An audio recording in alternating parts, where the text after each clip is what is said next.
দলের নাম দিয়ে তোমরা মিছিল করছো আর বলছো অমুকের চরিত্র ফুলের মতো পবিত্র, আর তুমি একজনকে একবার জান্নাতে ঢুকিয়ে দিচ্ছ। বলো তো এটা কোন শিষ্টাচার?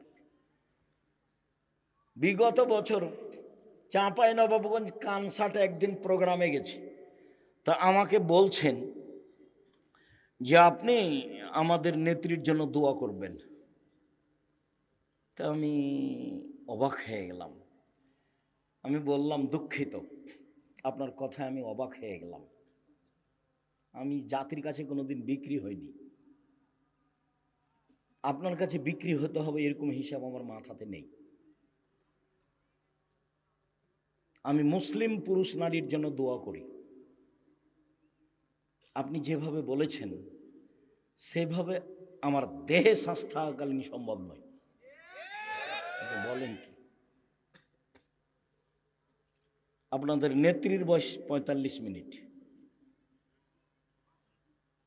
যারা যত বড় জালেম হবে তার সময় তত কম হবে। ফেরাউনের বয়স ছিল মাত্র ২-৩ মিনিট। ফেরাউন ডুবলো, ডুবলো ডুবলো ডুবলো এগেছে ২-৩ মিনিট। আর আদ সামুদের বয়স সময় ছিল হাফ মিনিট, ৩০ সেকেন্ড, ২০ সেকেন্ড, বিদ্যুৎ, তারপরে নেই, আদ সামুদ নেই। আল্লাহ বলছেন আদ সামুদ এত ক্ষমতাধর ছিল, এত ক্ষমতাধর ছিল, লাম ইউখলাক মিসলুহা ফিল বিলাদ, পৃথিবীর মাটিতে আমি অত শক্তিশালী জাতি কখনো কোনোদিন সৃষ্টি করিনি। ফেরাউনকে আল্লাহ বহুবার বলেছেন, ফেরাউন মনে রেখো, তোমার পূর্বে যারা ছিল তারা অর্থ সম্পদে তোমাদের চেয়ে বেশি ছিল। তোমাদের পূর্বে যারা ছিল তারা জমিনে স্মৃতি নির্মাণে বেশি ক্ষমতাধর ছিল। তাদের ক্ষমতা শারীরিক, তাদের ক্ষমতা আর্থিক, তাদের ক্ষমতা স্মৃতি নির্মাণে তোমাদের চেয়ে অনেক বেশি ছিল। যার কারণে আমার মনে হয় মিশরের পিরামিড ফেরাউন তৈরি করেনি, আদ সামুদ করেছে। একটা পাথরের ওজন ২৩ টন, একটা ক্রেন উঠাতে পারে ১৮ টন। তো ১০০-১৫০ ফুট উপরে একটা পাথরকে, ২৩ টন ওজনের পাথরকে কেমনে উঠালো? কিভাবে হতে পারে? হয় কিভাবে? ক্ষমতা দেখায়ও না, দলীয় দাপট দেখায়ও না, মানুষকে অপমান করো না, মানুষকে জেল হাজতে দিও না, মানুষের জমি দখল করো না, চাঁদাবাজি করো না। ইতর শ্রেণীর মানুষ চাঁদাবাজি করো কেন বেটা? চাঁদাবাজি করো কেন? বাংলাদেশের লোক বলছে এখন বিবাহ করলে চাঁদা দেওয়া লাগবে, আর কিছু কিছু ছেলে বলছে ওরা এতদিন যাবৎ চাঁদাবাজি করেছে, আমরা করব না। তাহলে ওরাও গরু ছাগল, তুমিও গরু ছাগল, ওরাও পশু প্রাণী। বুঝেও বুঝে না ওরা, অন্তর আছে বুঝে না, দেখেও দেখে না ওরা, চক্ষু আছে দেখে না, দেখা দরকার। শোনেও শোনে না ওরা, কান আছে শোনে না। উলাইকা কালানাম, তারা পশু প্রাণীর মতো, তারা গরু ছাগলের মতো, তারা কুকুর শিলের মতো, ভালো মজাল বরং তার চেয়ে খারাপ। বাপ বেটা ভিক্ষা করে খাবা, চাঁদাবাজি করো কেন? আচ্ছা শয়তানি করো কেন? চাঁদাবাজি করো কেন বেটা? বাপ বেটা ভিক্ষা পাও না, ভিক্ষা চাইবা? উপার্জনের ১ নম্বর পথ হলো ব্যবসা, ২ নম্বর পথ হলো চাকরি, ৩ নম্বর পথ হলো জমি চাষ, ৪ নম্বর পথ হলো দিন মজুরি। সবচেয়ে নিম্নমানের উপার্জন হলো দিন মজুরি, কিষান কামলা, পাট দিয়ে খাওয়া, কিষান কামলা গিরি করে খাওয়া। এর ব্যাপার আল্লাহ রসুল বলছেন, এই সাবধান, এই সাবধান, দিন মজুরকে কাজ শেষ হওয়ার সাথে সাথে টাকা দিয়ে দাও, টাকা দিয়ে দাও, গায়ের ঘাম শুকানোর আগে টাকা দিয়ে দাও। চাকরি, এই যে চাকরি করছো শোনো, যে বেতন নির্ধারণ হয়েছে এই বেতনের বাইরে ১ টাকাও নিবা না, নইলে সেটা হবে আত্মসাৎ। মোহাম্মদ সাল্লাল্লাহু আলাইহি ওয়াসাল্লাম এভাবে বলছেন। ৩ জমি চাষ, জমি চাষ করো, তবে জমি চাষে অন্তর শক্ত হয়ে যায়, জমি চাষে মানুষ ভীরু হয়ে যায়, জমি চাষে মানুষ ইবাদত করতে পারে না, মানে জমি চাষকে পছন্দ করলেন না। 4 ব্যবসা। তখন তিনি বলছেন আত্তাজির আস-সাদিক আল আমিন ইয়াকুনু ইয়াউমাল কিয়ামা মা শুহাদা সিদ্দিকিন ওয়াল আম্বিয়া। সত্যবাদী বিশ্বস্ত ব্যবসায়ীরা বিচার মাঠে নবীগণের সাথে থাকবেন। অথচ নবীগণের সাথে, নবীর সাথে একজন সাহাবী থাকতে চেয়েছিলেন, হয়নি। মনে পড়ে না? কতদিন বললাম না? মনে পড়ে না? আমি বলে দিই। রাতে একজন সাহাবী বলছেন যে আমি রাসূলের কাছে অজুর পানি আর মেশক নিয়ে এসেছি। আমরা রাতে আছি, রাসূলের সাথে আছি। তো আমি রাতের এক পর্যায়ে অজুর পানি আর মেশক নিয়ে এসেছি। তো আল্লাহ রাসূল এটা দেখে খুশি হয়ে গেছেন। বাহ, তোমার তো বুদ্ধি আছে, ভালোই তো, ঠিক আছে ঠিক আছে, সালমাস এটা চাও, চাও কিছু চাও, কি চাও চাও, আমি খুব খুশি হয়েছি, যা চাইবা তাই দিয়ে দেব। তখন সাহাবী বলছেন আসআলুকা মুরাফাতাকা ফিল জান্নাহ, আপনার সাথে জান্নাতে থাকতে চাই। যেমন বলা তেমন উত্তর, চাও চাও কিছু চাও, খুব খুশি আমি, চাও। বলছে আপনার সাথে জান্নাতে থাকতে চাই। তখন আল্লাহ রাসূল বলছেন আওয়া গায়রা জালেক, না না না না না, এটা নয় এটা নয়, অন্য কিছু চাও, অন্য কিছু চাও। তখন সাহাবী বলছেন হো আজাকা, ওটাই চাই, ওটাই চাই। তখন আল্লাহ রাসূল বলছেন দেখো ইন্নী বিকাসরাতি সুজুদ আলা নাফসিক, তুমি একটু আমাকে সাহায্য করো বেশি বেশি সিজদা করে, তাহাজ্জুদ পড়ো, তাহলে আমি কাউকে এমনি পাশে নিয়ে থাকতে পারবো না। একটু বেশি বেশি করে তাহাজ্জুদ পড়ো, সিজদা করো বেশি, আমি চেষ্টা করব তোমাকে সাথে নিয়ে থাকার। লোকটাকে নিজে বললেন চাও চাও চাও কিছু চাও। তো সাহাবী বললেন কি আর চাইবো, আপনার সাথে থাকতে চাই। না না না না, এটা না, অন্য কিছু চাও, অন্য কিছু চাও, ওটাই চাই। তখন বলছেন যে তাহাজ্জুদ পড়ো, না হলে নিয়ে থাকতে পারবো না, বিচারের মাঠে আপনাকে জান্নাতে আমি পাশে নিয়ে থাকতে পারবো না। আর এখন বলছেন সত্যবাদী বিশ্বস্ত ব্যবসায়ীরা বিচারের মাঠে নবীদের সাথে থাকবেন। নেন এবার আর একটা শুনবেন। আল্লাহ রাসূল বলছেন ইয়া মাশারাত তুজ্জার, ব্যবসায়ীরা শোনো, ইন্নাল বায়া ইয়াহজুরুল কিযব ওয়াল হালাফ, ব্যবসাতে মিথ্যা কথা চলে আসে, কসম চলে আসে, ব্যবসাতে মিথ্যা কথা চলে আসে, কসম চলে আসে। ফাসুবহু বিসাদকা, তোমরা দান খয়রাত করে মিটিয়ে দাও, দান খয়রাত করে মিটিয়ে দাও। মানে ব্যবসার কত তিনি ব্যাপারে ব্যবসায়ীকে উৎসাহিত করলেন।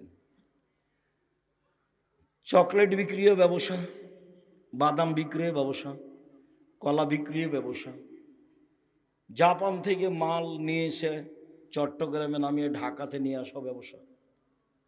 যখন আপনি সত্যবাদী ব্যবসায়ী, তখন এসব পথ, উপার্জনের পথ 4টে বাছাই করো। এই ছেলে 4টেই যদি না পারো তাহলে বাপ বেটা কি করবে? ভিক্ষে। গেলে কেন ওখানে? মুখের চরিত্র ফুলের মতো পবিত্র বললে কেন? ওকে চিনো তুমি? পিছনে গেলে কেন? মানুষের বদনাম করো কেন? ইতর শ্রেণীর মানুষ বাপ বেটা মনে করো কি? আমি তো গালি দিতে আসিনি, আমি দুঃখিত। তুমি জাতির কাছে চাঁদা চাইলে কেন? তোমরা বাপ বেটা জাতির জন্য বোঝা, তোমরা জাতির জন্য ঘৃণিত মানুষ। তুমি লুটতরাজ, তুমি দাগাবাজ, তুমি ধোকাবাজ, তুমি জুয়াচোর, তুমি জোর করে চাঁদা আদায় করো, চাঁদাবাজ। এই জন্য জন্ম নিয়েছ। জাতির উপকার করিও। কিছুই যদি না পারো তো একটা বৃদ্ধ মানুষকে ধরে একটু রাস্তা পার করে দিও। কিছুই যদি না পারো তো একটা ভ্যান ঠেকে আছে, একটু পার করে দিও ধরে। কিছুই যদি না পারো তো পাশে একটা বৃদ্ধ মানুষ এসেছে, ওকে তুমি উঠে গিয়ে বসতে দিও। কিছুই যদি না পারো তো গাড়িতে একটা লোক ধরছে না, একটা বয়স্ক মানুষ এসেছে, তুমি আছো, তুমি নেমে গিয়ে বলো চাচা আপনি যান, আমি পরে যাবো, চাচা আপনি যান, আমি পরে যাব, আপনি যান। এটা করিও। কিছুই যদি না পারো, জাতির উপকার করো। দাগাবাজ হয়েও না, ধোকাবাজ হয়েও না, জুয়াচোর হয়েও না, চাঁদাবাজ হয়েও না। কেন এগুলা করবা? অবাক হয়ে যাই, লন্ডন অমুসলিম কাফেরদের দেশ, মোহাম্মদ সাল্লাল্লাহু আলাইহি সাল্লামের সব নিয়ম কানুন শিষ্টাচার নিয়ে নিয়েছে। একটা মেয়ে বোরখা পরে, 22 হাতের বোরখা পরে সারা দিন সারা রাত যদি ঘুরে, কেউ তাকে একটু কটু কথা বলতে পারবে না, মজাক করতে পারবে না। একটা মেয়ে যদি কাপড় ছাড়াই হাঁটে, গায়ে কাপড়ই না এমনি হাঁটছে, সারা দিন হাঁটলে কেউ তার দিকে বাঁকা চোখে তাকিয়ে কথা বলতে পারবে না। কথা বললেই 18 বছর জেল হবে। কতদিন জেল হবে? 18 বছর। খালি মেয়েটা যদি অভিযোগ করে তাহলে 18 বছর জেল হবে। যে দেশে বিবাহ নাই, যে দেশে জেনা কোনো ব্যাপার নয়, এরপরেও একটা মেয়ে খালি গায়ে হাঁটছে রাস্তাতে, কেউ যদি কোনো জায়গায় মজাক করে একটু উত্ত্যক্ত করে, মেয়েটা যদি পুলিশকে ডেকে বলে দেয় এর 18 বছর জেল হবে, মুখ খুলবে না, এর ভয় আছে 18 বছর জেল, মুখ খুলবে না। দুনিয়া উল্টে গেল, রাস্তাতে হাঁটছে ওর পাশাপাশি, তার সাথে একটু কথা বলবে না সাহস করে, তার নাম নিয়ম। এটাই মোহাম্মদ সাল্লাল্লাহু আলাইহি সাল্লামের নিয়ম। নিয়মটা ওরা নিয়ে নিয়েছে, আর ভোট পদ্ধতি ওরা করে না, আমাদের উপরে চাপিয়ে দিয়েছে। এসব গতিবিধি যত কিছু দেখছো, কোর্ট কাচারি অফিস আদালত সব কিছু, এইসব মোবাইলের ফাংশন ওদের হাতে। আমি এরকম কিছু দেখলাম না, তোমার হাতে মোবাইল। তোমাকে তো আমি বলছি 14 ঘন্টা বিমানে থাকলাম সিঙ্গাপুর এয়ারলাইন্স, সিঙ্গাপুর থেকে না লন্ডন পর্যন্ত, আমি কারো মোবাইলে আমি 3 বার এই বিমানের এই মাথা থেকে ওই মাথা, ওই মাথা থেকে এই মাথায় এসেছি, কারো মোবাইলে ল্যাংটা মেয়ের নাচা আমার চোখে পড়েনি। অথচ ওরাও মানুষ, ওরা হলো ইহুদি, ওরা হলো খ্রিস্টান, ওদের জান্নাত নেই, ওরা জান্নাতে যাবে না, ওদের দাঁড়ি পাল্লাই নেই বিচারের মাঠে। পাপ নেকির জন্য দাঁড়ি পাল্লার জন্য আগে বলতে হবে আমি সাক্ষ্য দিচ্ছি আল্লাহ ছাড়া কোনো মাবুদ নেই, মানে শিরক নেই। আমি সাক্ষ্য দিচ্ছি মোহাম্মদ আল্লাহর রাসূল, মানে বিদাত নেই।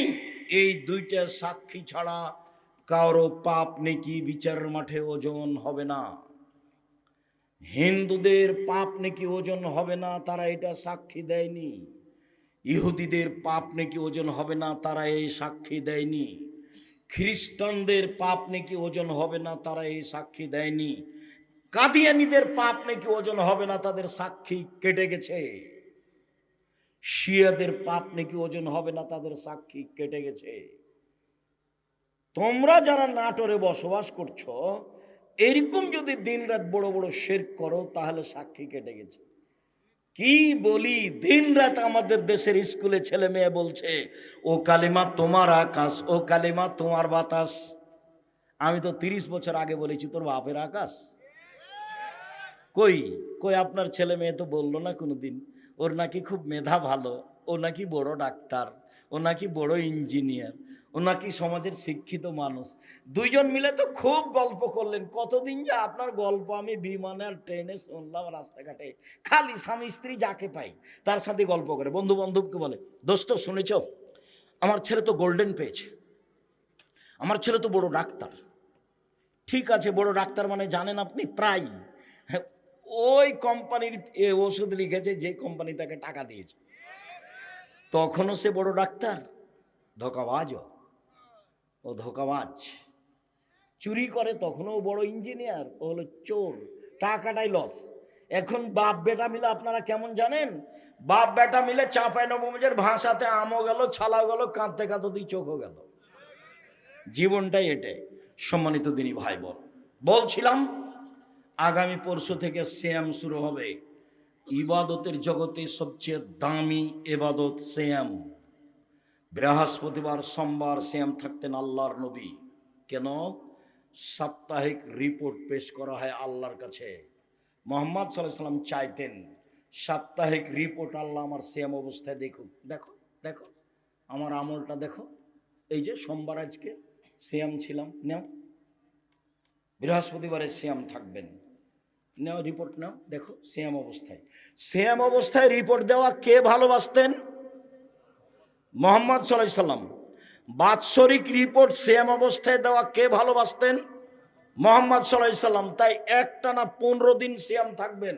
পরশু দিন থেকে শুরু করবেন সিয়াম, একটানা 15 দিন, একটানা 15 দিন সিয়াম থাকবেন। আরাফার একদিন সিয়াম থাকবেন, আগে পরে 2 বছরের পাপ ক্ষমা। মুহররমের 2 দিন সিয়াম আরাফার একদিন সিয়াম থাকবেন, আগে পরে 2 বছরের পাপ ক্ষমা। মুহররমের 1-2 দিন সিয়াম থাকবেন, বিগত 1 বছরের পাপ ক্ষমা। প্রতি মাসে 3 দিন সিয়াম থাকবেন, সারা বছর সিয়াম পালন করে জানে কি হয় তাই হবে। রমজানের সিয়ামের পরে শাওয়ালের 6টা সিয়াম থাকবেন, সারা বছর সিয়াম পালন করে জানি কি হয় তাই হবে। জুলহিজ্জার 1 থেকে 9 তারিখ পর্যন্ত সিয়াম থাকবেন। ইবাদতের জগতে সবচেয়ে গুরুত্বপূর্ণ ইবাদত হলো জুলহিজ্জার 1 তারিখ থেকে 10 তারিখ পর্যন্ত। 10 তারিখ তো হলো কুরবানির দিন। অতএব 9 দিন পর্যন্ত একটানা সিয়াম থাকতে অভ্যাসী হবেন। মানুষের মতো মানুষ হওয়ার চেষ্টা করেন, একটু ইবাদত করেন। কেন দোকানপাটে বসে এভাবে সময় কাটছেন? নিজেকে একটু মানুষ মনে করছেন না কেন? গরু ছাগল কেন মনে করছেন? পশু প্রাণী কেন মনে করছেন? ইবাদতের জগতে সবচেয়ে ভিন্ন ধরনের ইবাদত হলো সালাত। সালাত এমন একটি ইবাদত যার উপরে নির্ভর করে অন্যান্য ইবাদত। সালাত একটি এমন ইবাদত যার উপরে নির্ভর করে অন্যান্য ইবাদত। শুনুন, সিয়াম দামি ইবাদত, এ কথাই ঠিক। যদি সালাত না থাকে তাহলে সিয়াম কেটে দেওয়া হবে, বাতিল। হজ বড় ইবাদত, হজ কবুল হলে লোকটা হয়ে যাবে সেদিনের মতো যেদিন তার মাতাকে জন্ম দিয়েছে, নিষ্পাপ হয়ে যাবে। কিন্তু সালাত নামাজ না থাকলে হজকে কেটে দেওয়া হবে, এটা বাতিল। সবচেয়ে শক্তিশালী ক্ষমতাধর পাওয়ারফুল ইবাদত হলো দান। যদি সালাত আদায় না করে তাহলে এটা কেটে দেওয়া হবে, তার নাম সালাত। মুহাম্মদ সাল্লাল্লাহু আলাইহি সাল্লাম বলেন, আউয়ালা মাইস আল্লাহ আব্দ বিহি আওয়াল কিয়ামাস সালাহ। বিচারের মাঠে মানুষকে প্রথমে জিজ্ঞাসা করা হবে সালাত। ফাইন সালাহাত সালাহাল্লাহু সায়রা আমালিহি। যদি সালাত টিকে যায় সব ইবাদত টিকে যাবে। আইন ফাসাদাত ফাসাদাল্লাহু সায়রা আমালিহি। যদি সালাত না টিকে বাকি সব ইবাদত বাতিল বলে গণ্য হবে। আবু হুরায়রা রাদিয়াল্লাহু তাআলা আনহু বলেন, রাসূল সাল্লাল্লাহু আলাইহি ওয়াসাল্লাম বলেছেন সালাত 3 ভাগে বিভক্ত। আত-তাহুর সলসুন, ওযু হলো 3 ভাগের 1 ভাগ। আর রুকু ও সলসুন, রুকু হলো 3 ভাগের 1 ভাগ। আর সুজুদ ও সলসুন, সিজদা হলো 3 ভাগের 1 ভাগ। ফামানা দাহাবে হাক্কেহা, যে এই 3টে ঠিক ঠিক আদায় করলো, কবিলাত সালাতুহু, তার সালাত কবুল করা হবে। অকবেলা সায়রা আমালিহি, সব ইবাদত কবুল করা হবে। অইন রুদ্দাত আলাইহি সালাতুহু, যদি সালাত তার বাতিল করা হয়, রুদ্দা আলাইহি সায়রা আমালিহি, সব আমল বাতিল। ইবাদতের জগতে সবচেয়ে বিরল ভিন্ন ধরনের ইবাদত হলো সালাত। এর কোনো আপোষ নেই। সব ইবাদতের আপোষ আছে। যেমন হজ, এবছর করব না, সামনে বছর করব, ঠিক আছে করেন, কোনো সমস্যা নেই, করলেই হলো, এই যে আপোষ। যাকাত 2 মাস আগেই দিব, দেন 1 মাস পরে দিব, দেন, এই যে আপোষ। সিয়াম রমজান, শরীরটা আজকে ভালো লাগছে না, কেমন কেমন লাগছে, ছেড়ে দেন, আর একদিন থাকেন, এই যে আপোষ। সালাত এরকম নয়। সালাত এমন একটা ইবাদত যা মানুষের সাথে আপোষ করে না। ওযু করে সালাত আদায় করতে হয়, পানি নেই। তায়াম্মুম করে সালাত আদায় করতে হবে, মাটি নেই। ওযু তায়াম্মুম ছাড়াই সালাত আদায় করতে হবে। কেবলার দিকে মুখ করে সালাত আদায় করতে হয়, কেবলা বোঝা যায় না, কেবলা ছাড়াই সালাত আদায় করতে হবে। দাঁড়িয়ে সালাত আদায় করতে হয়, দাঁড়িয়ে থাকা যায় না। বসে থেকে সালাত আদায় করতে হবে, বসে থাকা যায় না। শুয়ে থেকে সালাত আদায় করতে হবে। পরিষ্কার কাপড় পরে সালাত আদায় করতে হয়, পরিষ্কার কাপড় নেই, যেই কাপড়ে পেশাব পায়খানা লেগে আছে সেই কাপড় পরেই সালাত আদায় করতে হবে। পরিষ্কার অপরিষ্কার কোনো কাপড়ই নেই, আপনি কারণবশত উলঙ্গ হয়ে আছেন, এই উলঙ্গ অবস্থাতেই সালাত আদায় করতে হবে, করতেই হবে। মানুষের সাথে আপোষ করে না সালাত। গাড়িতে উঠে আছেন, ঠেলে ঠেল মানে না, শিকল ধরে আছেন, সালাতের টাইম পার হয়ে যাচ্ছে, এই অবস্থায় সালাত আদায় করতে হবে। পৃথিবীর এক ব্যতিক্রম ভিন্ন ধরনের বিরল ইবাদত সালাত। সম্মানিত দিনী ভাই বোন, এই কারণে ইমাম আহমদ ইবনে হাম্বল রাহিমাহুল্লাহ বলেছেন, অলসতা করে কেউ যদি সালাত ছেড়ে দেয় তাহলে তাকে জবে করতে হবে, হত্যা করতে হবে। ইমাম আবু হানিফা রাহিমাহুল্লাহ বলেছেন, কেউ যদি অলসতা করে সালাত ছেড়ে দেয়, সালাত ছেড়ে দেয় তাহলে তাকে জেলখানায় বন্দি করে পিটিয়ে সালাত আদায় করাতে হবে। আরবি বিদ্বানেরা বলছেন এখন যে স্বামী সালাত আদায় করে, স্ত্রী করে না, স্ত্রী করে স্বামী করে না, তাহলে বিভাগ কেটে গেছে। চেয়ারম্যান লাগে না, মেম্বার লাগে না, খাতা কলম লাগে না, কাজী লাগে না, এমনিতেই গেছে। আরবি বিদ্বানেরা আরো বলছেন যে এ অবস্থায় যদি লোকটা মারা যায় তাহলে তার জানাজা হবে না। তারা আরো বলছেন যে এই লোকটাকে মুসলমানের কবরস্থানে কবর দেওয়া হবে না, ওকে হিন্দুদের শ্মশান ঘাটে ফেলে দিতে হবে। এইভাবেই কলম লিখেছে। পৃথিবীতে এক ব্যতিক্রম ইবাদত হলো সালাত। সংক্ষিপ্তভাবে আপনাকে বললাম, কোরআন হাদিসের হুবাহু অনুবাদ না করেই আল্লাহ যেভাবে আদেশ করেছেন, নবী যেভাবে আদেশ করেছেন, তাতে সালাত আদায় করতেই হবে। এরপরে দেখি যারা সালাত আদায় করে না তারা কেমন। রাসূল সাল্লাল্লাহু আলাইহি ওয়াসাল্লাম বলেছেন, বাইনাল আবদি ওয়া বাইনাল কুফরি তারকুস সালাহ। মুসলমান এবং কাফেরের মধ্যে পার্থক্য হচ্ছে সালাত ছেড়ে দেওয়া। যে সালাত আদায় করে সে মুসলমান, যে সালাত আদায় করে না সে কাফের। আল্লাহর নবী অত্র হাদিসে সালাত আদায় করে না এমন ব্যক্তিকে কাফের বললেন। আবু হুরায়রা রাদিয়াল্লাহু তাআলা আনহু বলেন, রাসূল সাল্লাল্লাহু আলাইহি সাল্লাম বলেছেন, মান তারাকা সালাতা মুতাআম্মিদান ফাকাদ কাফারা। কেউ যদি ইচ্ছাকৃত সালাত ছেড়ে দেয় তাহলে সে কাফের হয়ে গেল। অত্র হাদিস প্রমাণ করে যে মানুষ সালাত ছেড়ে দিলে কাফের হয়ে যায়। আব্দুল্লাহ ইবনে শাকিক বলেন, কানা আসহাবু রাসূলিল্লাহ সাল্লাল্লাহু আলাইহি ওয়াসাল্লাম তারকুহু কুফরুন গায়রা সালাহ।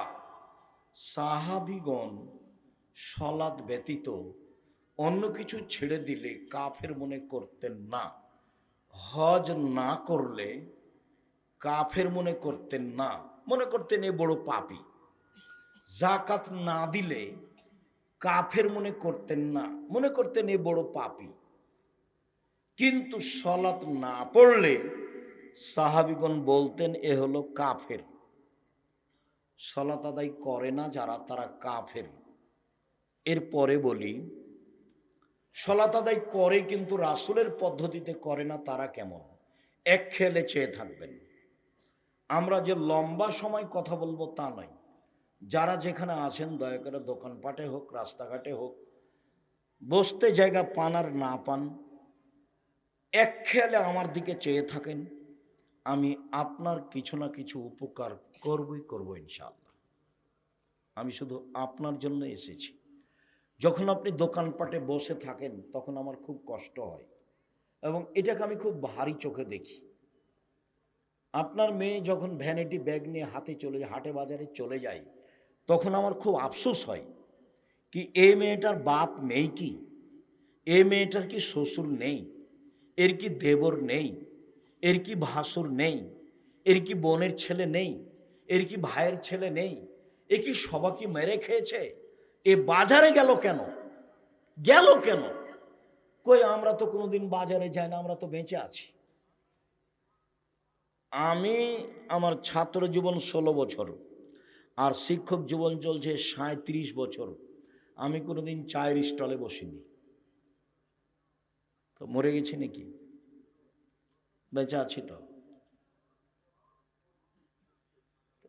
আপনি যখন চায়ের স্টলে বসে গল্প করেন, আমি যখন গাড়ি নিয়ে পাশ দিয়ে আপনার চলে যাই, তখন আমার আফসোসের শেষ থাকে না। কেন? আপনি একজন মুসলমান মানুষ, আপনার চরিত্র দেখে আমি খুব কষ্ট পাই। আপনার ছেলে যখন মিছিল করে রাস্তাঘাট বন্ধ করে চলে যায়, তখন আমার খুব দুঃখ হয়। তখন আমি আর কিছু শেষ পর্যন্ত তখন বলি কিছু না পেয়ে, আল্লাহর নবী এদেরকে বলেছেন, এরাই হলো ইতর শ্রেণীর মানুষ, এরাই হলো গাইবান্ধার, রংপুর, পঞ্চগড়, ঠাকুরগাঁ, লালমনিরহাট, নীলফামারী, ওদের ভাষায় বেন্যার বাচ্চা বেন্যা। এরাই হলো চাঁপাই নবাবগঞ্জের ভাষায় ছোট লোকের বাচ্চা ছোট লোক।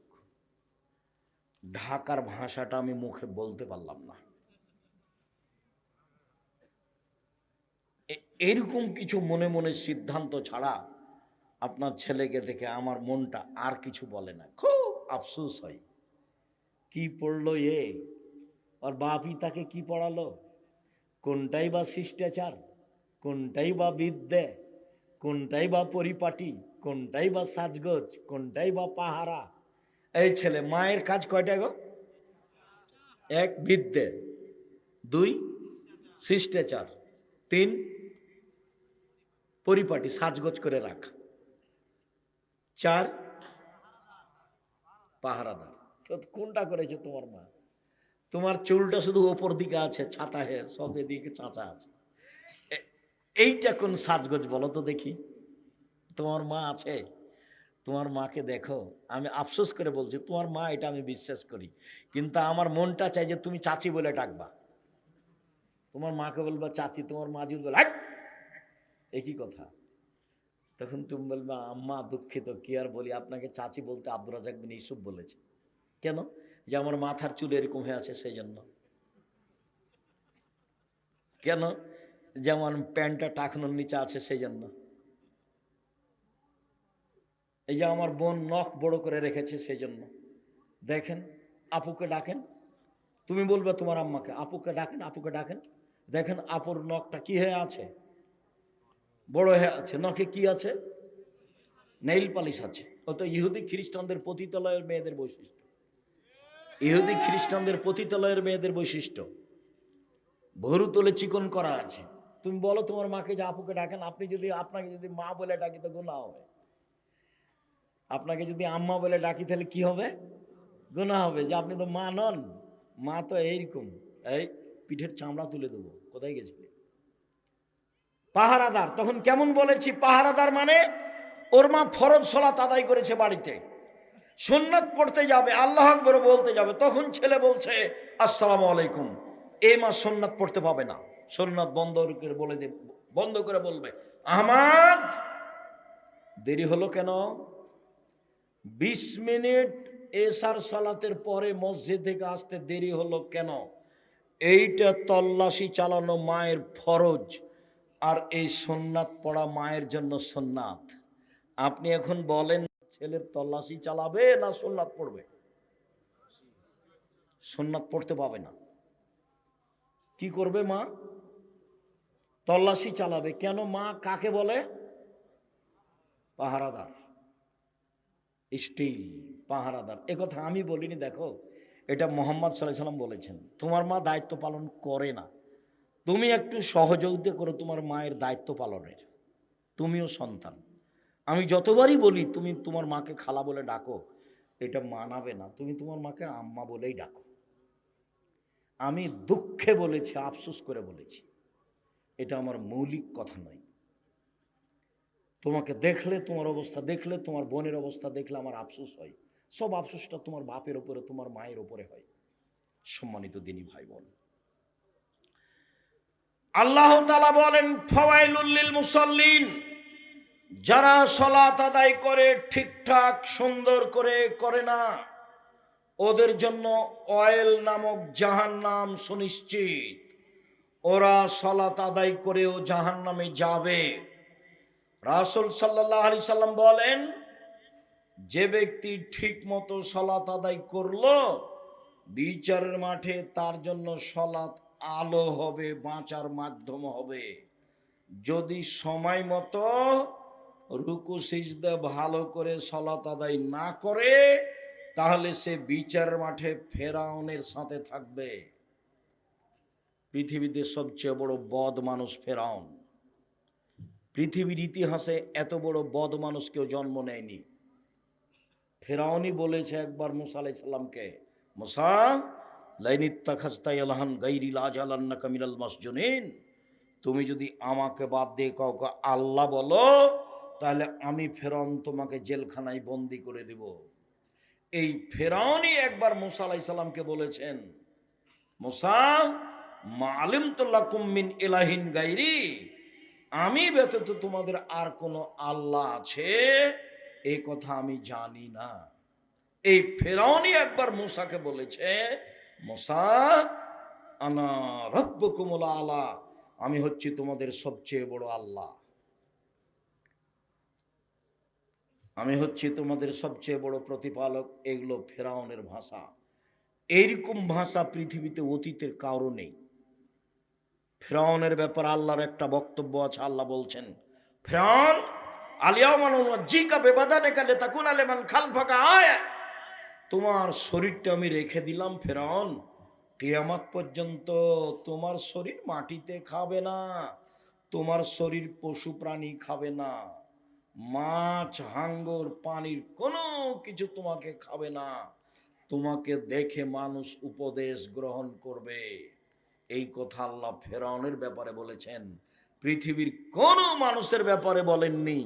আমি সালাত আদায় করলাম, সালাতটা রাসূলের পদ্ধতিতে হলো না, তখন আমাকে থাকা লাগবে ফেরাউনের সাথে। এ তো যেমন তেমন কথা নয়, খুব তো কঠিন হয়ে গেল। রাসূল সাল্লাল্লাহু আলাইহি সাল্লাম যা বলেন, তাতে রাসূলের পদ্ধতিতে সালাত আদায় না করলে সালাত হবে না। একটা লোক মসজিদে ঢোকে, 2 রাকাত সালাত আদায় করে আল্লাহ রাসূলের সালাম দিল। আল্লাহ রাসূল বললেন, সল্লি ফান্নাকাল্লাম তুসল্লি, তুমি সালাত আদায় করো, তুমি করনি। লোকটি আবার করলো।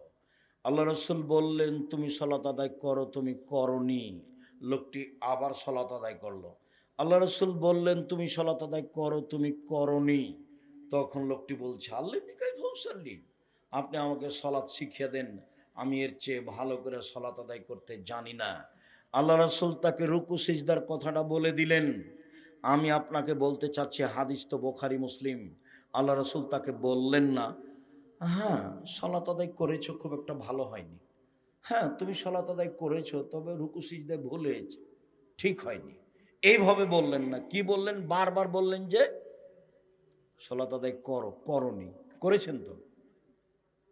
বারবার বলছেন যে করো, করনি। করেনি সাহাবী? করেছেন তো? একবারও তো হ্যাঁ বললেন না, সব কি না বললেন? তাহলে সালাত যদি আমার রাসূলের পদ্ধতিতে না হয়, তাহলে সালাত হবে না। বিকৃত করে খালি গেল আর আসলো, সিজদা মারে দিল, খালি রুকু দিকে গেল, বাঁকাই হয়নি, গেছে চলে এসেছে। ধর্ম পাগল নয়, এই সালাত হবে না। রাসূল সাল্লাল্লাহু আলাইহি সাল্লামের পদ্ধতিতে এই সালাত আদায় করতে হবে। হুযায়ফা রাদিয়াল্লাহু তাআলা আনহু একজনকে সালাত আদায় করতে দেখে বললেন, শোনো, তুমি রুকু সিজদা ঠিক মতো আদায় করনি, তোমার সালাত হয়নি। তুমি যদি মারা যাও, তাহলে তোমার মরণ রাসূলের পদ্ধতি ছাড়াই হবে। রাসূলের সুন্নাত অনুযায়ী তোমার মরণ হবে না। রাসূল সাল্লাল্লাহু আলাইহি সাল্লাম একবার বললেন, পৃথিবীর মানুষ শোনো, আসওয়াউস সারিক মাই ইয়াসরুকু মিন সালাতিহি, সবচেয়ে খারাপ চোর যে সালাত চুরি করে। গরু চুরিও চোর, তবে সবচেয়ে খারাপ চোর নয়, হাত কাটা যাবে। টাকা চুরিও চোর, তবে সবচেয়ে খারাপ চোর নয়, হাত কাটা যাবে। জিনিসপাতি চুরিও চোর, তবে সবচেয়ে খারাপ চোর নয়, হাত কাটা যাবে। যে সালাত চুরি করে সে হলো সবচেয়ে খারাপ চোর। সাহাবীগণ তখন বলছেন, আল্লাহর নবী কাইফা ইয়াসরুকু মিন সালাতিহি, সলাৎ মানুষ কিভাবে চুরি করতে পারে? সলাৎ কি চুরি করার জিনিস? তখন আল্লাহ রসুল বলছেন, মাল্লাম ইউতিমু রুকুহা ওয়ালা সুজুদাহা, যে রুকু সিজদা ঠিক মতো আদায় করে না সে হলো সলাৎ চোর। সলাৎ তিন ভাগে। এই ছেলে, দেখো তো মহিলারা কি গল্প করছে নাকি? আপনি মহিলা মানুষ কেন কথা বলেন? আমি এখান থেকে শুনতে পাই। আপনি একটু শরম করেন না কেন? আপনার একটু লজ্জা হয় না কেন? এটা একটা দিনই বৈঠক। আর একজন মহিলা যদি আপনার গায়ের উপর দিয়ে চলে যায় তো আপনি মুখ খুলবেন না, মুখখান বন্ধ রাখেন। যদিও আমি এটাও আফসোস আপনার উপরে চাপাই, ও তো মেয়ে আপনার। সতর্ক করে আসেননি? যখন আসলেন তখন, খালেদা শোনো, সাবধান মা, মুখ খুলবে না, যা হবে হবে। আব্দুর রাজ্জাক বিন ইউসুফ এসেছেন, মা সাবধান, বাড়িতে থাকো সেটাই ভালো। কিন্তু যাবা, কথা বলতে বলতে যাবা, কথা বলতে বলতে আসবা, সেখানে আবার গল্প করবে, এটা করো না। দেখো আমি পিতা নই তোমার, এটা প্রমাণ হয়ে যাবে আমি আসলে তোমার পিতা, এটা আমি তোমাকে বলতে চাচ্ছি।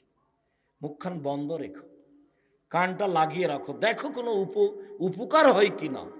আব্দুর রাজ্জাক সাহেব এসেছেন, আমাদের কোনো উপকার করতে পারে কিনা একটু দেখো। তোমার বুদ্ধি আছে, তুমি ক্লাস 10-এ পড়ো, তুমি রান্না বান্না করতে পারো, সব তুমি বিভিন্ন ধরনের খাবার রেডি করতে পারো, সেটা খুব ভালো পারে।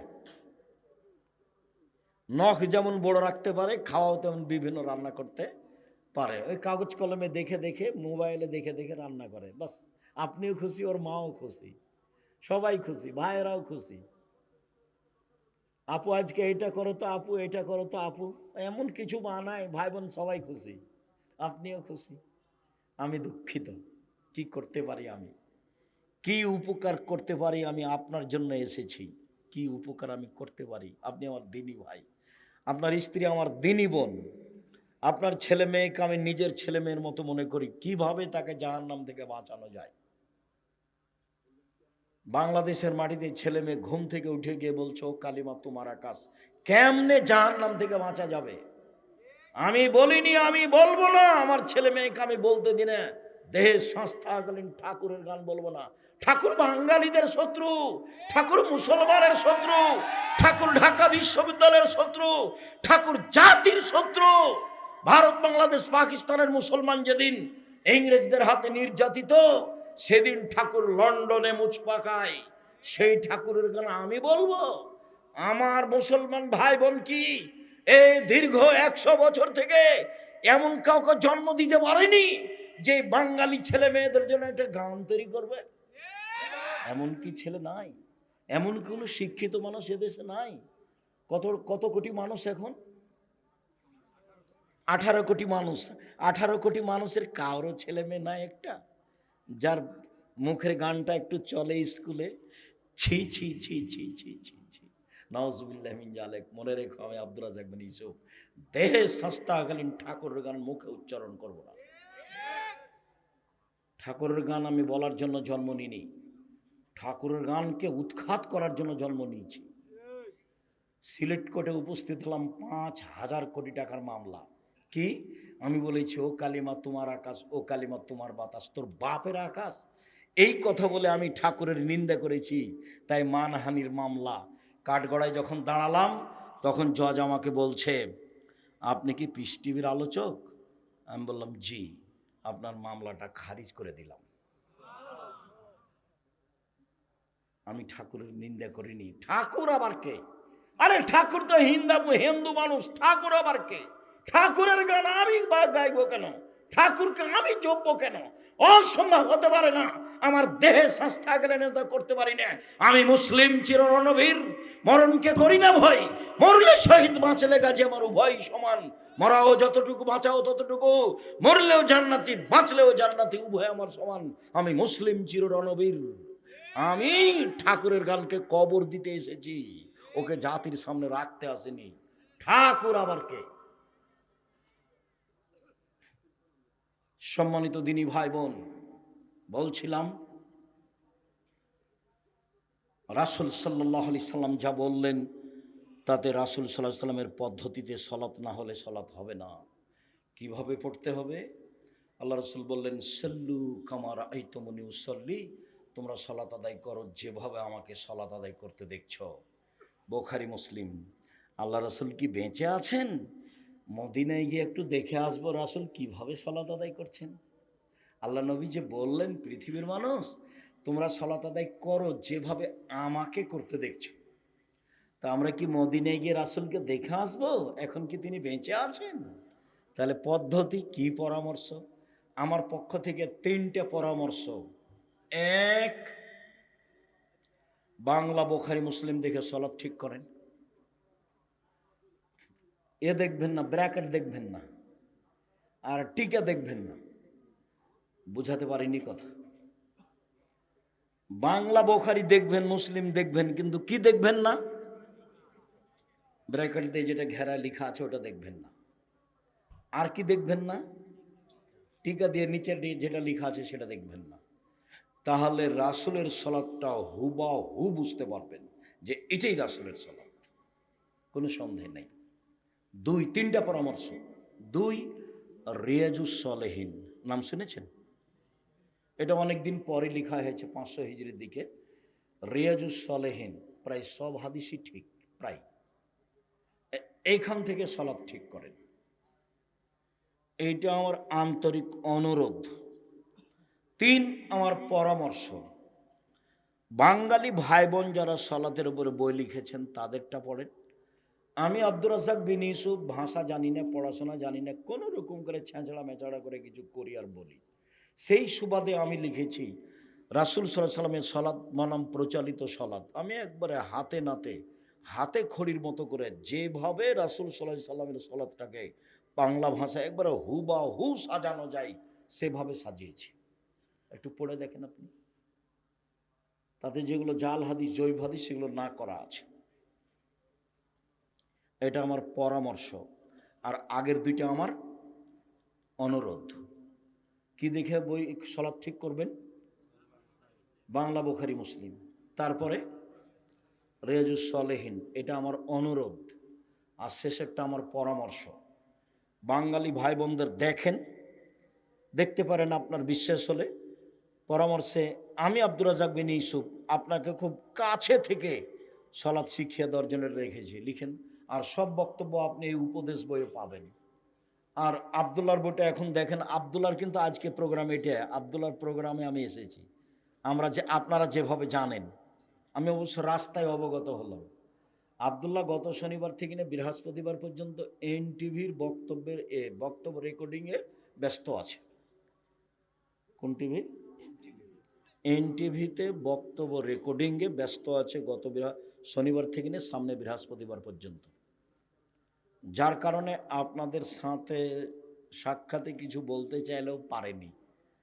তখন আমি এসেছি, যদিও আপনাদের ভালো লাগলো না, তিতে লাগলো, যে যদিও আমিও আবদুল্লাহর বক্তব্য শুনতে চাই।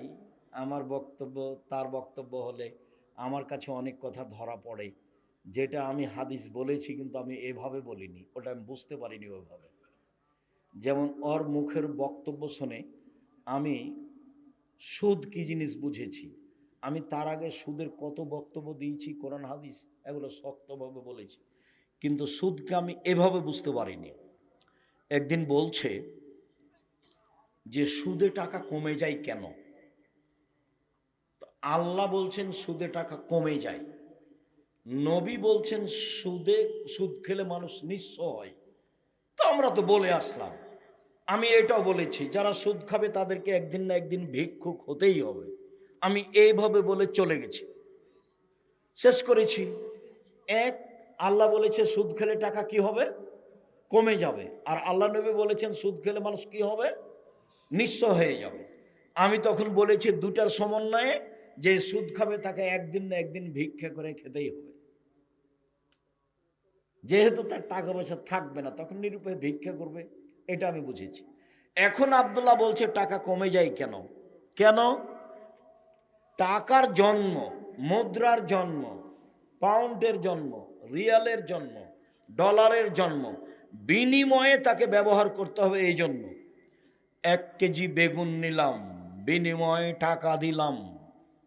2 কেজি চাউল নিলাম, বিনিময়ে ডলার দিলাম। 5 কেজি গম নিলাম, বিনিময়ে রিয়াল দিলাম।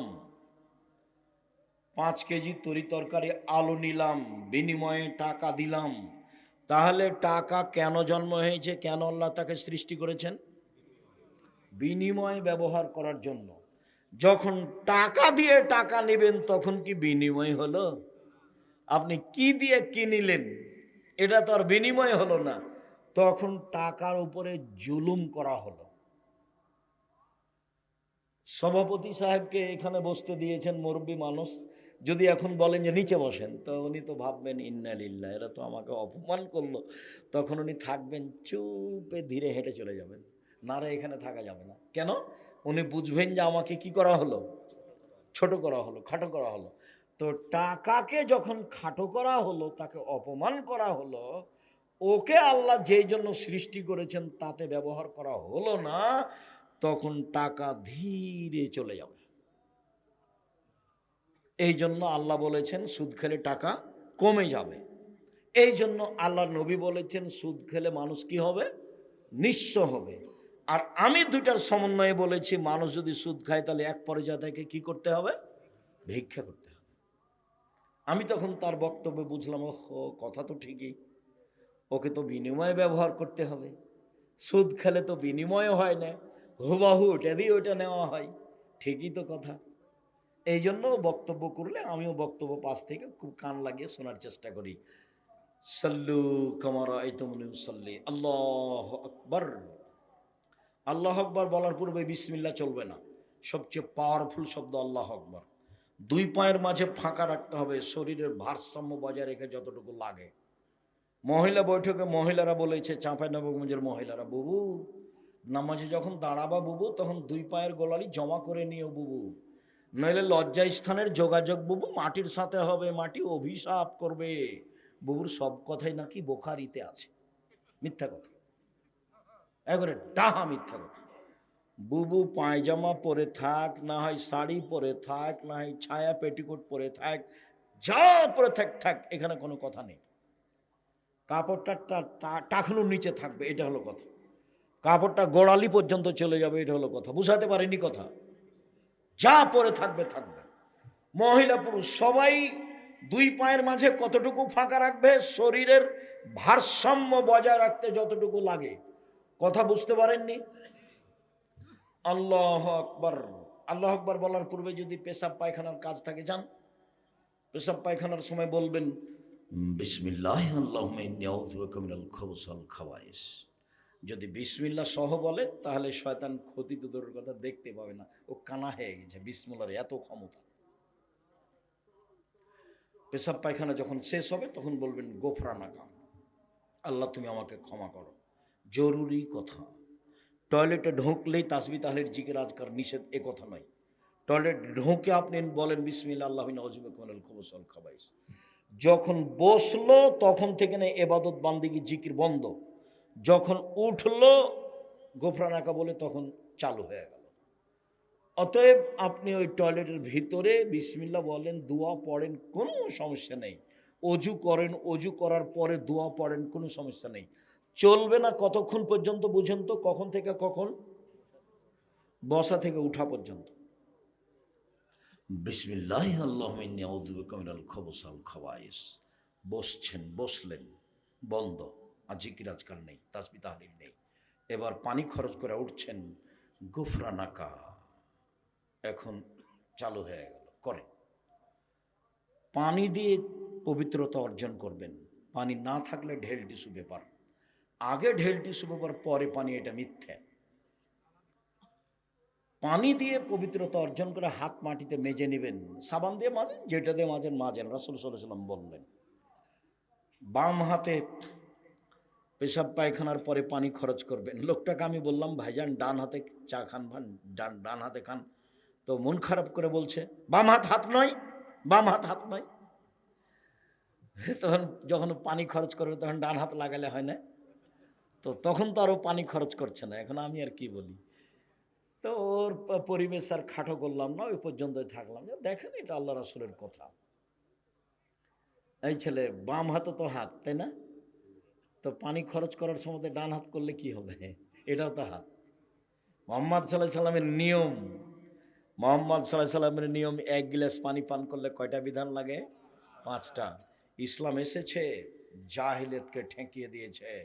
জাহেলিয়াত একটা নিয়ম কানুন ছিল, ইসলাম এসে সব নিয়ম কানুন নতুন করেছে। যখন কোনো সরকার আসছে তখন বলছে আগেরটা বাতিল, ওরা চাঁদাবাজি করেছে আমরাও করব, ওরা করেছে আমরা এখন তাদের বিপরীত। তো রাসূল সাল্লাল্লাহু আলাইহি সাল্লাম বলছেন এক জাহেলিয়াত বাতিল, এখন মোহাম্মদ সাল্লাল্লাহু আলাইহি সাল্লামের সব নিয়ম চলবে। কার নিয়ম চলবে? সব মোহাম্মদ সাল্লাল্লাহু আলাইহি সাল্লামের নিয়ম চলবে। পৃথিবীতে একজন মানুষের কথা, পানি খরচ না করে ঢেল টিস্যু ব্যবহার নিয়ে 40 কদম হাঁটা নোংরামি, পায়ের উপরে পা উঠানো নোংরামি, খক খক করে কাশা নোংরামি। যদি তাই হয় তাহলে তার বউ ঢেল নিয়ে হাঁটে না কেন? তার বউকে তো জান্নাত যেতে হবে। আব্দুর রাজ্জাক সাহেব, মহিলা মানুষ যদি ঢেল নিয়ে 40 কদম হাঁটে তাহলে পুরুষ মানুষকে কেমন কেমন লাগে? যদি তাই লাগে তো পুরুষ মানুষ যখন ঢেল নিয়ে হাঁটে তখন মহিলা মানুষের চোখে পড়লে মহিলা মানুষকে তখন কেমন কেমন লাগে। দুটাই সমান সমান। ধর্ম পাগল হয়নি, ধর্ম সবচেয়ে দামি মানুষ দিয়ে চলে যার নাম মুহাম্মদ সাল্লাল্লাহু আলাইহি সাল্লাম। পৃথিবীর কোনো মানুষের 5 পয়সা দাম নেই। ওমর রাদিয়াল্লাহু তাআলার কথা চলবে না, মাত্র একজন মানুষের কথা চলে যার নাম মুহাম্মদ সাল্লাল্লাহু আলাইহি সাল্লাম। আল্লাহু আকবার বলে সালাত আরম্ভ করবেন, এদিকে দেখেন, এরকম করবেন না। আল্লাহু আকবার, এটা চলবে না। আল্লাহু আকবার, এটা চলবে না। আল্লাহু আকবার, এটা চলবে না। আল্লাহু আকবার, এটা চলবে না। কি চলবে? আল্লাহু আকবার, কাঁধ সামনাসামনি, বাস কাঁধ সামনাসামনি। আর একটু উঁচু করেন, কানের লতি। একাধিক সহিহ হাদিস, হয় এটা না হয় এটা। ডান হাতের কবজি বাম হাতের কবজির ওপর সহিহ হাদিস, নইলে বাহুর উপরে বাহু সহিহ হাদিস। বুকের উপর রাখেন, সানা পড়েন, আল্লাহুম্মা বাঈদ বাইনি ওয়া বাইনা খাতায়ায়া কামা বা'আদতা বাইনাল মাশরিক ওয়াল মাগরিব, আল্লাহুম্মা নাক্কিনি মিনাল খাতায়া কামা ইয়ানক্কা আস-সাবুল আবিয়াযু মিনাদ দানাস, আল্লাহুম্মা আগসিল খাতায়ায়া বিল মাই ওয়াস সালজি ওয়াল বারাদ। আউযু বিল্লাহ, বিসমিল্লাহ। সূরা ফাতিহা, বিসমিল্লাহ। অন্য একটা সূরা, আল্লাহু আকবার। হাত খুলে ওই পর্যন্ত উঠাবেন, ওই পর্যন্ত উঠে চলেন রুকুতে যাই। রুকু যাওয়ার পূর্বে আপনার সাথে জরুরি কয়েকটা কথা। আঙ্গুল খোলা খোলা রাখবেন, হাতকে সোজা করে রাখবেন রডের মতো, পিঠের লম্বাটা একবারে সোজা করে রাখবেন। মাথা উঁচুও করবেন না, মাথা নিচুও করবেন না। কোমর থেকে সামনের ওজন হাতের উপরে থাকবে, কোমর থেকে সামনের ওজন হাতের উপরে থাকবে। মাথা উঁচুও করবেন না, মাথা নিচুও করবেন না। আঙ্গুল খুলে খুলে হাঁটুকে শক্তভাবে ধরে রাখবেন, পিঠের লম্বাটা একবারে সোজা হয়ে থাকবে। বলুন সুবহান রাব্বিল আযীম যতবার ইচ্ছে, বলুন সুবহান কুদ্দুসুন রব্বুল মালাইকাতুর রূহ যতবার ইচ্ছে, বলুন সুবহানাকা আল্লাহুম্মা রাব্বানা ওয়া বিহামদিকা আল্লাহুম্মা ইগফিরলি যতবার ইচ্ছে, বলুন সুবহানাল জাবরুতি ওয়াল মালাকুতি ওয়াল কিবরিয়া ওয়াল আজমাত যতবার ইচ্ছে। 3 বার চলবে না, 5 বার চলবে না, 10 বার চলবে না, যে যা পারে। একজন সাহাবী বলছেন, একদা আল্লাহ রাসূল রুকুতে থাকলেন সূরা বাকারা পড়ার সমান। কতক্ষণ? সূরা বাকারা পড়ার সমান কি 2-1 মিনিট হলো? 2.5 পারা, মানে যে যত পারে। তার মানে কি হলো? যে যত পারে। চলেন সামি আল্লাহু লিমান হামিদা, ওই পর্যন্তই উঠাতে হবে ওইভাবে। রব্বানা লাকাল হামদ হামদান কাসীরান তাইয়িবান মুবারাকান ফি মিলাস সামাওয়াতি মিলাল আরদ মিলা মা বাইনাহুম ইলা মা শাইতা মিন শাইইন বাদ। চলেন সিজদায়। সিজদায় যাওয়ার পূর্বে আপনার সাথে জরুরি দুটি কথা। তার প্রথম কথা হচ্ছে, আল্লাহ রাসূল বললেন আমাকে 7 হাড়ের উপরে সিজদা করতে বলা হয়েছে। 7 হাড়, হাড্ডি। নাক কপাল 1, 2 হাত 3, 2 হাঁটু 5, 2 পায়ের বৃদ্ধাঙ্গুল 7। সিজদার সময় গাও চুলকাতে পাবেন না। গাও চুলকালে এখন কয়টা আছে লেগে মাটিতে? 6টা। এই জন্য এটা নিষেধ। শরীর যদি চুলকাতে হয় তাহলে সিজদা থেকে উঠে এসে চুলকাবেন। উল্লেখ্য যে এবার 2 পায়ের গোড়ালি জমা হয়ে যাবে। সিজদায় যখন আছেন তখন 2 পায়ের গোড়ালি কি হয়ে যাবে? জমা হয়ে যাবে। তখন ফাঁকা ছিল। আমরা অনেক দিনই শুনেছি যে অনেকে বলেছে যে ডান পায়ের বৃদ্ধাঙ্গুল একবারে এক জায়গাতে থাকবে, নড়তে পাবে না। এটা ভুল হিসাব। সিজদায় গেলে পা দুটি এসে জমা হয়ে যাবে, একসাথে জমা ধরে থাকবে। 2 হাতকে কানের পাশে রাখবেন, কনুইকে এভাবে উঁচু করে রাখবেন। পেটের নিচ দিয়ে ছাগলের বাচ্চা যেন পার হতে পারে পুরুষ নারী একই হুকুম, পুরুষ নারী একই হুকুম, পুরুষ নারী একই হুকুম। বুককে উরুর সাথে লাগিয়ে সলাত আদায় করতে হবে, কথা মিথ্যে।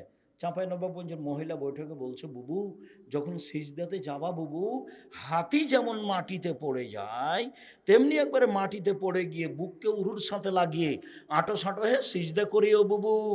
যদি বুককে উরু থেকে পৃথক রাখো বুবু, তাহলে স্তন ঝুলন্ত থাকবে বুবু, পর্দার ব্যাঘাত ঘটবে। বুবুর সব কথাই নাকি বুখারীতে আছে। ছি ছি ছি ছি ছি ছি, নাউজুবিল্লাহ। ও ঘরে আছে, শাড়ি পরে আছে, গায়ে চাদর আছে, ব্লাউজ আছে, তো এরপরেও পর্দার ব্যাঘাত ঘটলো। ওই আঁটো সাঁটো বোরকা পরে বাজারে গেল, ভ্যানিটি ব্যাগ ঘাড়ে করে, এতে পর্দার ব্যাঘাত ঘটলো না। এই মেয়ে, তুমি আঁটো সাঁটো বোরকা আজকে জ্বালিয়ে দিবা। আমি আব্দুর রাজ্জাক বিন ইউসুফ, তোমার কাছের মানুষ, তোমার আব্বার ফ্যামিলিকে আমি নিজের ফ্যামিলি মনে করি। তোমাদেরকে আমি জান দিয়ে প্রাণ দিয়ে ভালোবাসতে চাই। দেখো, জাতির যদি রাস্তাঘাট করে দিতে না পারি, জাতির যদি স্কুল কলেজ করে দিতে না পারি, জাতিকে চূড়ান্ত সঠিক ধর্ম দিতে পারবো ইনশাআল্লাহ। ধর্মের ব্যাপারে জাতিকে ফাঁকি দিয়ে পরকাল হারাতে রাজি নই। আমি চাচ্ছি তোমার আব্বার ফ্যামিলিটা রাসূল সাল্লাল্লাহু আলাইহি সাল্লামের পদ্ধতিতে গড়ুক। সবাই মরতে এসেছে, কেউ বাঁচতে আসেনি। অল্প দিন বাঁচতে এসে এগুলো করে বাঁচার চেষ্টা করিয়েন না, ভুল হিসাব। পুরুষ নারীর সলাতে কোনো পার্থক্য নেই। এইভাবে কোনো উঁচু করে থাকতে হবে যেন ছাগলের বাচ্চা পার হতে পারে। আপনি বলুন, আর পিঠের লম্বা হাতটা একবার আগিয়ে রাখবেন, জরুরি কথা। হাতের জামা জমা করা থাকলে খুলে দিতে হবে। পায়জামা নিচের দিকে জমা করা নিষেধ। যদি উঁচু করতে হয় পায়জামা কোথায় জমা করতে হবে? কোমরে। নিচে জড়ানো হারাম, নিচে জড়ানো নিষেধ, নিচে জড়ানো হারাম। হাত এভাবে জড়ে রাখতে পাবেন না। কেন? আল্লাহ রাসূল বলছেন এরকম নিষেধ করা হয়েছে। মাথার চুল খোপা বাঁধা যদি থাকে মহিলাদের, তাহলে খোপা খুলে দিতে হবে। যদি বেনি গাঁথা থাকে তাহলে পিছন দিকে ছেড়ে দিতে হবে। সবকে সিজদায় যাওয়ার সুযোগ দিতে হবে। মাথার চুল যদি খোপা বাঁধা থাকে তাহলে খুলে দিতে হবে। নারী পুরুষ একই হুকুম, খোপা খুলে দিতে হবে। বেনি গাঁথা থাকলে তার নিজ গতিতে যাবে, কোনো সমস্যা নেই। সিজদায় বলুন সুবহান রাব্বিল আলা যতবার ইচ্ছে, বলুন সুবহান কুদ্দুসুন রব্বুল মালাইকাতুর রূহ যতবার ইচ্ছে, বলুন সুবহানাকা আল্লাহুম্মা রাব্বানা ওয়া বিহামদিকা আল্লাহুম্মা ইগফিরলি যতবার ইচ্ছে, বলুন আল্লাহুম্মা ইগফিরলি জামবি কুল্লাহু দিক্কাহু জুল্লাহু ওয়া বলু আখিরাল নিয়াত সিররা। আরো যত দোয়া হাদিসের আছে সেগুলো বলুন। কি বলবেন? আল্লাহুম্মা ইন্নাকা আফুব্বুন তুহিব্বুল আফওয়া ফাফু আননি। কি বলবেন? আল্লাহুম্মা ইন্না নাসআলুকাল হুদা ওয়াত তুকা ওয়াল আফাফা ওয়াল গিনা। আব্দুর রাজ্জাক সাহেব, জানাজার দোয়াটা আমি বলতে পারি? বলেন। কোরআনের আয়াত ব্যতীত যা পারবেন বলেন সিজদায়। উঠে আসেন, আল্লাহুম্মা ইগফিরলি ওয়ারহামনি ওয়াহদিনি ওয়াআফিনি ওয়ারযুকনি। আবার সিজদায় যান, উঠে আসেন। এ হলো এক রেকাত। এভাবে আরেক রেকাত। আত্তাহিয়াতের বৈঠক। বাম পায়ের পাতার উপরে বসবেন। পাতা বুঝেননি? বাম পায়ের পাতার উপরে বসবেন, ডান পায়ের গোড়ালি খাড়ো করে রাখবেন, আর বাম হাত হাঁটুর উপরে থাকবে, ডান হাত হাঁটুর উপরে থাকবে। কিভাবে থাকবে পরে বলছি। এইবার সালামের বৈঠক। ভিতর সালাত 1 রাকাতে সালাম, ফজরের 2 রাকাতে সালাম, মাগরিবের 3 রাকাতে সালাম, এশা ফজর জোহর আসর এশা, জোহর আসর এশা 4 রাকাত। পাকে একবারে ডান দিকে বের করে দিবেন, আর পিছনকে নিতম্বকে মাটির উপরে রাখবেন, আর ডান পা খাড়ো করে রাখবেন। আঙ্গুলটা কেবলামুখী থাকবে। বাম হাতের আঙ্গুল জমা জমা করে হাঁটুর উপরে রাখবেন। ডান হাতের এই কনিষ্ঠ আঙ্গুল সহ 2টা জমা করে নেবেন। তৃতীয় আঙ্গুলের নখের উপরে পেট রাখবেন। করেন তো দেখি। মহিলারা আপনারা দেখতে পাচ্ছেন না, হ্যাঁ করে এসেছেন, চলে গেছেন। আমার দিনই বোন, আপনারা আমি নিন্দা করতে চাইনি। আপনাকে আয়েশার মতো মনে করি, খাদিজার মতো মনে করি। নিজের সম্মান নিজে রক্ষা করুন। এইভাবে অবিরাম নড়বে।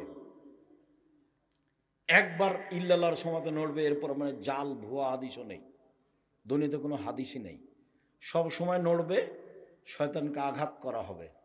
আত্তাহিয়াত, দুরুদ, দুআয়ে মাসুরা, এখন যা মুখস্থ আছে দোয়া, কোরআন মাজিদের হোক আর হাদিসের হোক, রব্বানা আতিনা ফিদ দুনিয়া হাসানাতাও ওয়া ফিল আখিরাতি হাসানাতাও ওয়া কিনা আযাবান নার, রব্বি ইন্নী যালামতু নাফসি ফাগফিরলি, যা মুখস্থ আছে।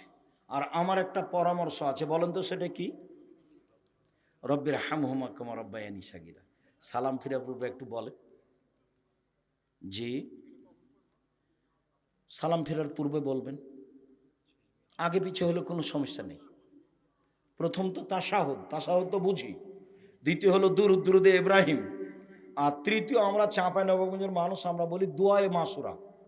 মানে তার দুইটা অংশ, একটা হলো আল্লাহুম্মা ইন্নী যালামতু নাফসি যুলমান কাসীরা, আর একটা হলো আল্লাহুম্মা ইন্নী আউযু বিকা মিন আযাবি জাহান্নাম ওয়া আউযু বিকা মিন আযাবিল কবর। এই দুটার পরে আপনি নিজের ইচ্ছা মতো দোয়ায় চলে যান। তবে আপনি আত্তাহিয়াত আর দুরুদ পড়ার পরে চলে যেতে পারেন। আপনি ইচ্ছা মতো দোয়া করেন, কোরআন হোক আর হাদিসের হোক, যা পারবেন করেন।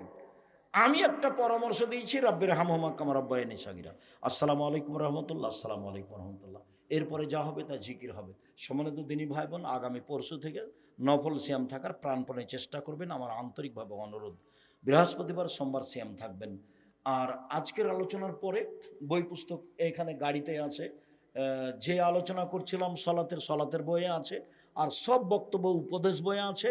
আর আব্দুল্লাহর বইটা পড়ে দেখুন, আল্লাহর পথে যাত্রা, একবারে গায়েবের উপরে কিভাবে ঈমান আনতে হবে, ন্যায়নিষ্ঠ নিয়ে নেতা কিভাবে হবে, নেতা কে হতে পারে, এই সব বিস্তারিত বিবরণ দেওয়া আছে। সম্মানিত দিনী ভাই বোন, আমি আজকের আলোচনা এ পর্যন্ত করে আপনাদের কল্যাণ কামনা করি। আল্লাহ, আমাদের যারা মারা গেছে তুমি তাদের কবরের শাস্তি মাফ করো। আমরা যারা অসুস্থ তুমি তাদের আরোগ্য দান করো। আমরা যারা বেঁচে আছি তুমি তাদেরকে তোমার রাসূলের পদ্ধতি অনুযায়ী চলার তৌফিক দান করো। বিশেষভাবে সালাত আদায় করার তৌফিক দান করো। বিশেষভাবে সিয়াম পালনের তৌফিক দান করো। যাওয়ার পূর্বে বই পুস্তকগুলি সব গাড়িতে আছে, হাতের ডানে, আমার হাতের ডানে পাশে গাড়ি দাঁড়িয়ে আছে, সবাই নিয়ে যাবেন। আর ওই দুয়ার বইটাও আছে, অনেক দোয়া আছে দেওয়া।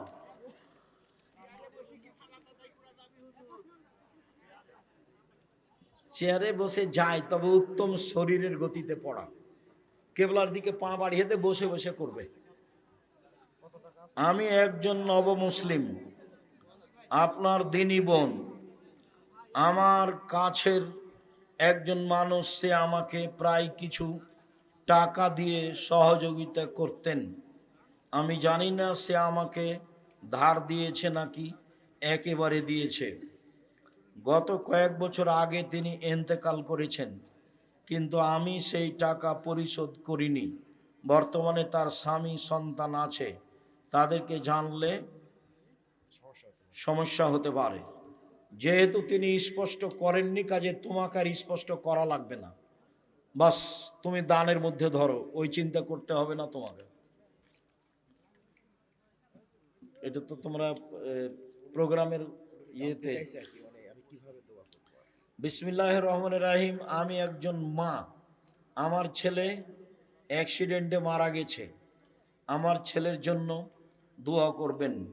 আল্লাহ আপনার ছেলেকে শহীদ হিসেবে কবুল করুক, আল্লাহুম্মা আমিন। আমার প্রশ্ন হলো, আমার ছেলের জন্য আমি কিভাবে দোয়া এবং দান করলে আল্লাহ কবুল করবেন? মানুষ মরার পরে দুইটা পথ, মুখে দোয়া, আল্লাহ তুমি আমার ছেলেকে মাফ করো, আর এরকম মরণকে শহীদ হিসাবে গণ্য করো, এভাবে বলতে থাকেন।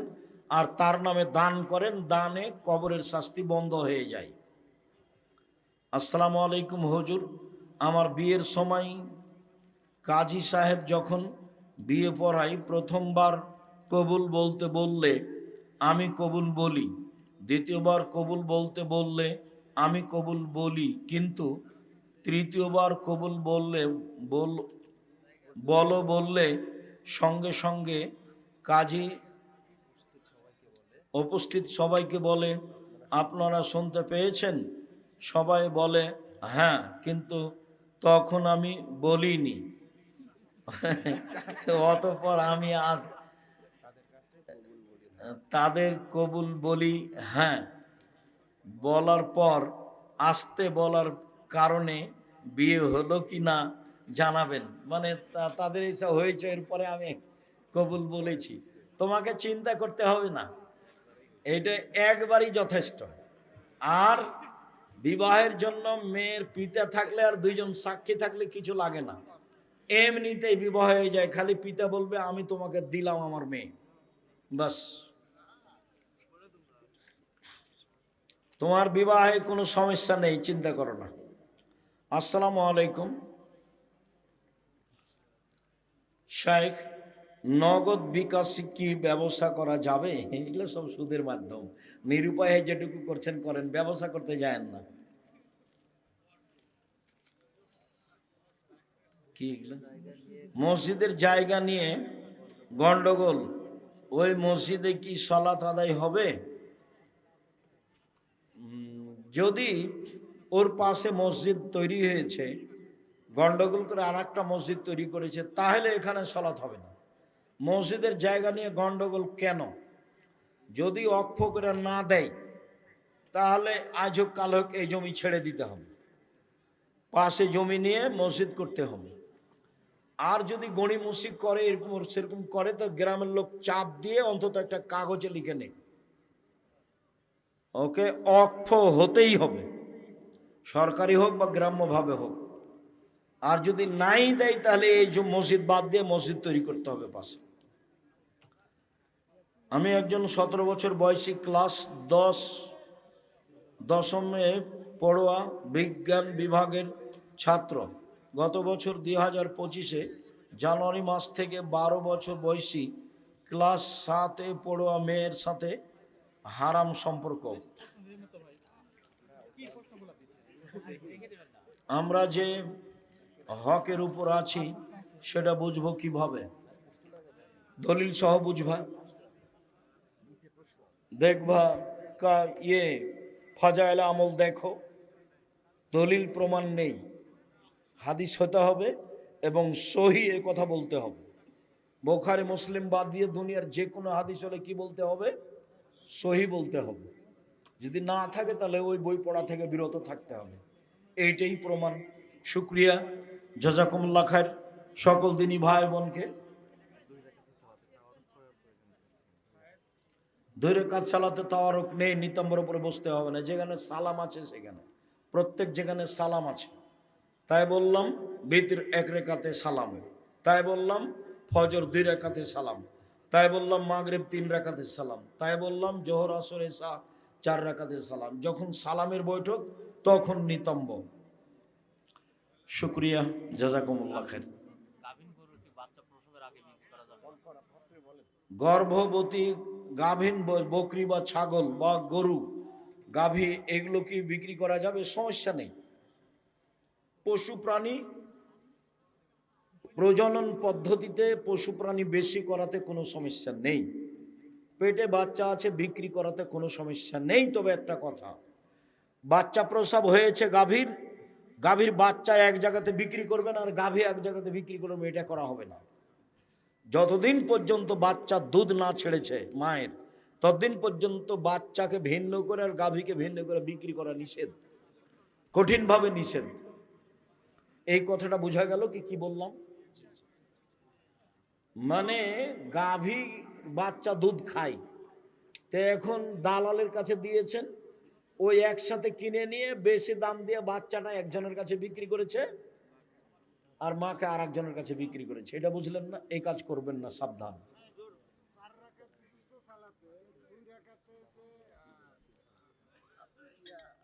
আত্তাহিয়াত,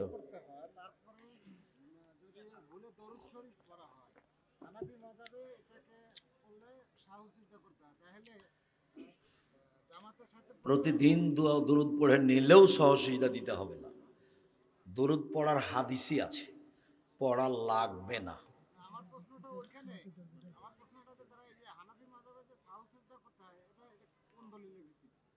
বললাম তো, প্রতিদিন যদি দরুদ পড়ে নেয় তো সহসিজদা করতে হবে না, দরুদ পড়ারই হাদিস আছে।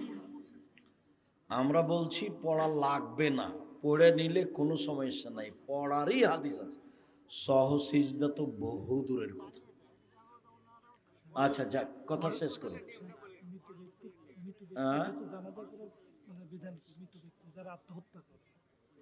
মৃত ব্যক্তি আত্মহত্যা করে তার জানাজা করা যাবে।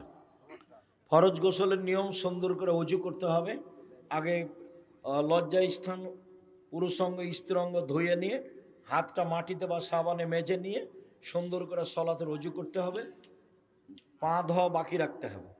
তারপর ট্যাপ ছেড়ে দিয়ে গোসল করতে পারে, বালতিতে পানি নিয়ে গোসল করতে পারে, বদনাতে পানি নিয়ে গায়ে ঢেলে দিতে পারে।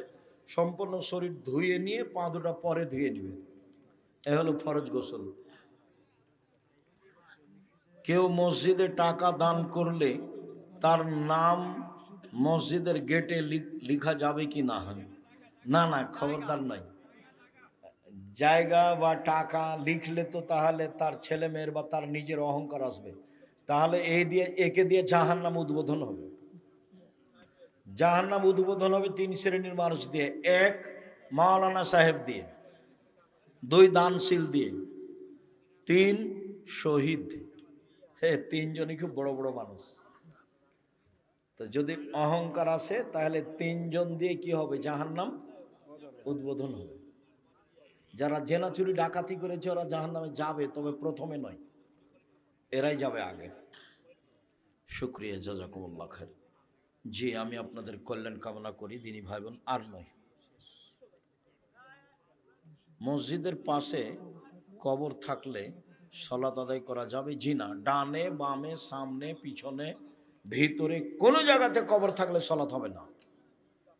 মসজিদের দেওয়াল এবং কবরের মধ্যে অতিরিক্ত প্রাচীর দিতে হবে, নাহলে কবর ভেঙে হাড়হাড্ডি অন্য জায়গায় নিয়ে যেতে হবে, আর না হলে মসজিদ সরিয়ে দিতে হবে। খুব কঠোরভাবে না করা আছে। সালাত হবে না কবরের পাশে, কবরের উপরে, কবরের দিকে, সব হাদিস। শুকরিয়া। সুবহানাক আল্লাহুম্মা ওয়া বিহামদিকা আশহাদু আল্লা ইলাহা ইল্লা আনতা আস্তাগফিরুকা ওয়া আতুবু ইলাইক। আসসালামু আলাইকুম। গাভীর পেশাবে তো বক্তব্য শুনেছেন যে ভিজালে সমস্যা নেই। জি না, ওর যদিও আমি ওটা বলতে চাইনি, এরা বলতে চাই। ওটা চাঁপাইনবাবগঞ্জের এক গতিতে বলেছিলাম। গাভীর পেশাব কাপড়ে লেগে গেলে সমস্যা নেই। যেসব প্রাণীর গোস্ত খাওয়া হয় তার পেশাব অপবিত্র নয়। ওটা তো বুখারী মুসলিমের হাদিস। আসসালামু আলাইকুম।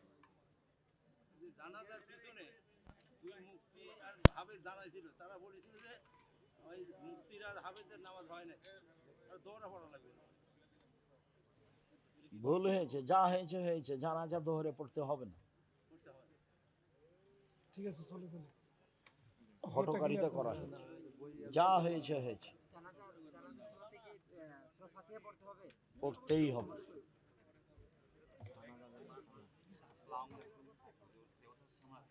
পড়াশোনা করে, এক্ষেত্রে হচ্ছে মেয়ে ছেলে একসাথে প্রাইভেট কোচিং করতে হয়, এক্ষেত্রে তাদের সাথে কথা